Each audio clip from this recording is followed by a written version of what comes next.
These days, everybody is surrounded by AI, talking gadgets, and even robots. I'm sure it's not a surprise to anyone that these capabilities are eventually going to show up in business intelligence tools. Let's take a look at what natural language querying is, clear up some misconceptions, and of course show you what it looks like to work with in Dundas BI. I'm Jeff, and this is Off the Charts with Jeff.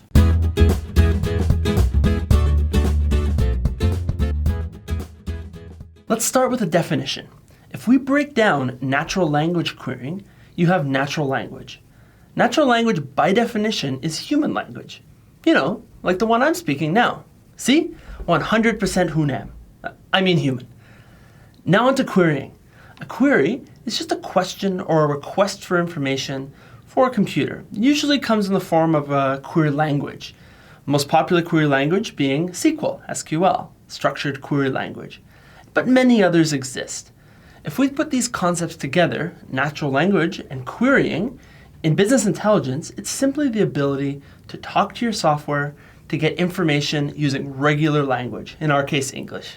One common misconception that anyone would be excused to believe is that the purpose of this feature is to ask questions and immediately be given answers from your data.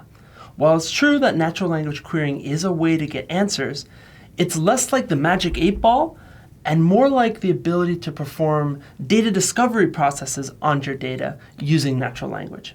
Let's give it a try. Here I am in Dundas BI, where we have a new metric set screen. The purpose of this screen is to act as an entry point for data discovery, where the user can connect to existing data sources, make a connection to new sources, drag and drop Excel files for discovery, and, as of version 7, start talking to Dundas BI for the purposes of data discovery and content creation. Let's start by telling the system which data source we want to use by saying use sample data. You can see by doing this that we're taken to the metric set designer, where the data analysis panel is automatically focused on our data cube called sample data. On the right, you can see the history of what's been already selected, and by clicking on the help button, you can bring up a list of commands that you might use. Let's start by telling it to show average revenue of continent. You can see that the system has done exactly what we instructed. Revenue is set to average using the average aggregator, and the correct hierarchy has been added as well.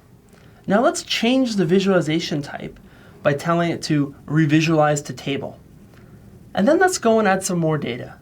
Let's say add cost of sale, add city. Pretty neat, huh? You could apply filtering, top-bottom transformations, sorting, and a lot more. Hopefully that gives you a decent introduction to what the natural language assistant can do.